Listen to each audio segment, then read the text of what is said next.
Since the dawn of the Round Table, one proposal has been made time after time after time. Got any t-shirts? Well, look no further. We have our very first Round Table apparel. Round Table Black and Blue. Available in premium tee, women's tee, and a hoodie. This is just the first of many, and as we continue making them, we'll start making some for Crystal Clear, Round Table After Dark, and Let's Talk with Tom, on top of more. So head over to Teespring right now, link in the description, to get your Round Table apparel. Offer ends this Sunday, February 19th, at 11 p.m. Eastern Standard Time. Now let's get on with the video.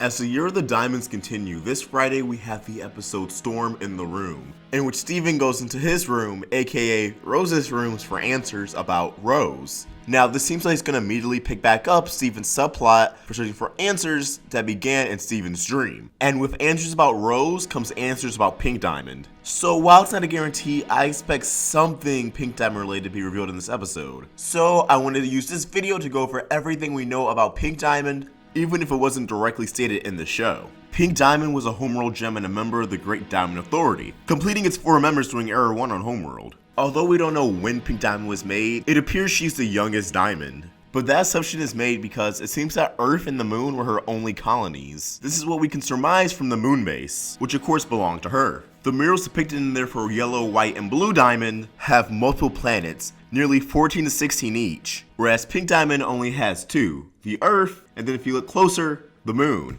But it also looks like she's emerging from a planet in her mural from that spear at the very bottom of the mural. A lot of people speculate this to be Earth, but I don't know why a mural would depict her coming from Earth and then holding Earth all at the same time. Perhaps I'm taking it too literally, but that just makes sense to me. Something else we can gather from the murals is that her gemstone is located on her navel, or her stomach, which means her gemstone shares the same position as Rose Quartz's gemstone, and therefore Steven's. And her large hair, at least from the mural on the side, seems to share a similarity of lions, although that does not confirm a direct connection between the two. Pink Diamond's moon base itself seemed to be used to plan the colonization of the Earth, as we have schematics of colonies, kindergartens, and the insertion point of the cluster, all within the central computer located in the control room.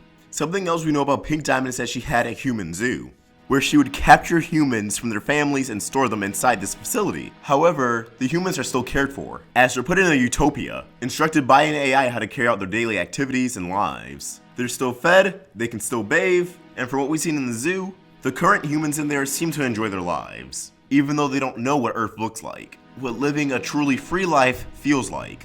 While colonization of the Earth was going well, Pink Diamond was betrayed by her own creation, the Rose Quartz, a new species of gem that she created herself. And although it's not directly stated, it seems like they weren't actually intended to be court soldiers, but doctors and caretakers for the humans in the zoo. As it's hinted, a Rose Quartz helped a human in the zoo, and the fact that, as of right now, all the remaining Rose Quartzes are bubbled inside a room in the zoo, which Blue Diamond, who still takes care of the zoo, is reluctant to dispose of. After being betrayed by a Rose Quartz, this one particularly starting the Crystal Gems, a rebellion against Homeworld, Pink Diamond was shattered, and the gems serving her were reassigned to other diamonds. While this is everything we know about Pink Diamond in the show thus far, it's not all the information we can gather about Pink Diamond by digging deeper into the show. Now, for her personality, I believe Pink Diamond was actually kind. She was actually nice. And this seems to be a headcanon and belief that a lot of fans of the show share. Even though a lot of people oppose it, it makes sense. And there's actually some official proof to back that up. Not only do pink diamonds in the real world represent love, creativity, and romance,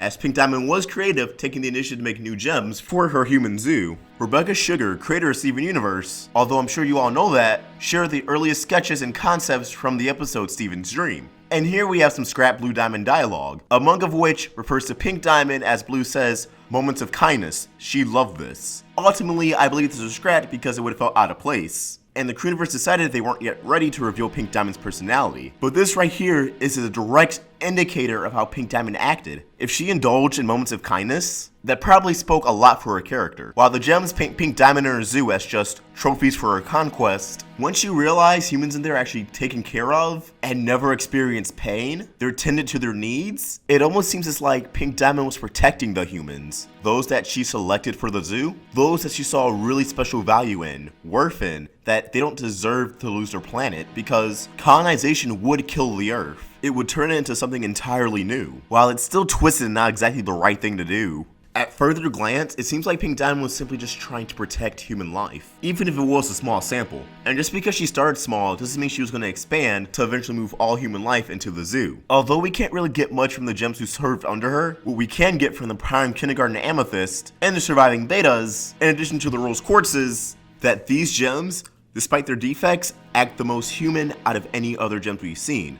They're more in touch with their emotions. They're much more unique, as if the Earth and Pink Diamond herself changed them. Gems in the show seem to be indicative of their diamond. So if all the gems originally under Pink Diamond's quartz seem so caring and human, with the exception of Jasper, then Pink Diamond was probably the most human diamonds of them all. She was probably the most emotional, even more than Blue. But however, this probably made her very vulnerable, and attributes to the reason why Rose shattered her. One more thing I want to touch on is that despite not physically appearing in the show yet, Pink Diamond seems physically smaller than all the other diamonds. We can make this conclusion from her palanquin and the moon base. Blue Diamond is barely taller than her palanquin. She has to slightly slouch just to get into it, and while heights have never been consistently stable throughout Steven Universe, they are consistent throughout episodes. When Blue Diamond is at Pink Diamond's palanquin, she stands taller than the actual palanquin, which is already propped up on an angle and has its legs exposed. And again, Blue Diamond's palanquin was just flat on the ground. It didn't have its legs out or anything. Yet it almost matches Blue Diamond in height. And if you look at the moon base, the stairs, while there's a lot of them, don't exactly see diamond size. You expect a diamond staircase to be massive with each single step, while Steven, the gems, and even the rubies seem to walk on them as if they're normal sized steps. Well, Steven hops on them. And now let's look at the control room and compare it to Yellow Diamond's control room. Pink Diamond's chair isn't actually that big. I mean, Steven and Peridot just fill it up. And make no mistake, this chair was made for Pink Diamond. Now, if you look at Yellow Diamond's control room, her chair is massive. Definitely bigger than Pink Diamond's. At this point, it doesn't look like Pink Diamond would be even bigger than Sardonyx, if that. And I think it'd be interesting if Pink Diamond was an overcooked diamond. She was the Diamond Authority's amethyst. She was a defected gem, yet the diamond still loved for her and cared for her. And it would serve as another interesting parallel between Homeworld and the Crystal Gems. But even without that assumption, it does seem like Pink Diamond was very, very small, at least compared to the other diamonds. But hopefully we can actually see her soon. Like I said, Storm in the Room airs this Friday, and Rose and Pink Diamond are so connected at this point that if we learn something about Rose, we're gonna learn something about Pink Diamond. Anyways, I hope this video may have taught you some new things about Pink Diamond or jogged your memory on her. So please comment down below, what do you think? What kind of person do you think Pink Diamond was? So let's get a discussion going. And as always, if you enjoyed this video, please like, subscribe, it really helps us out. Follow us on social media, join our Discord, buy a t-shirt, links to everything in the description down below. Ostrich Vox, signing out.